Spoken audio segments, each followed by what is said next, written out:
panhandle of the area that we service with the Ellis County Capital Gauge Record, we're having issues with oil and gas and wind. And so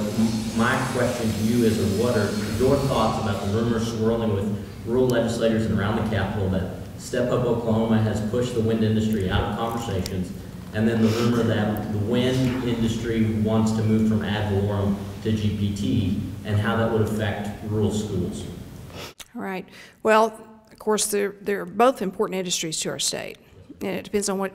side of the state, what area of the state you live in, but especially in your area, Northwest Oklahoma, North Oklahoma, wind and oil and gas is very critical to our economy. The wind industry has grown, I would say they're probably around number 4, number 5 in the nation in our state back when I took office to now being number 2 in their investment and their number of turbines and leases that they have in our state. So we had good policies that were put in place many decades ago that help diversify our energy mix, and that was kind of the intent of the incentives for the wind industry, was diversify,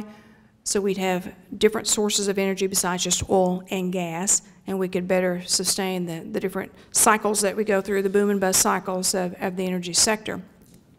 So that was why some of the wind incentives were put in place. They were put in place with a long period of time, up to 10 years, that you could collect on those incentives, which meant that the indebtedness of the state would go out 10 years that they could collect these incentives. There's been some adjustments with that over the last couple of years with the legislature because they thought that was too generous, and it's been generous because that's why the wind industry has grown, and we appreciate them being here. And then, of course, on the oil and gas side, you've gone through the boom and bust cycles to where you went from a high, as I said, of 107 down to 26, and then there's been different changes in law as it relates to stripper wells, which are barely producing wells, to long lateral, being able to drill long lateral wells and getting more production.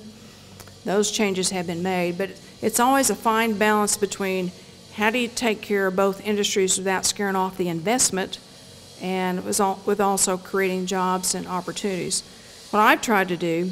to make it attractive for them to come here and invest is reduce workers' compensation rates, improve education, improve the number of skills and workforce certificates that we have,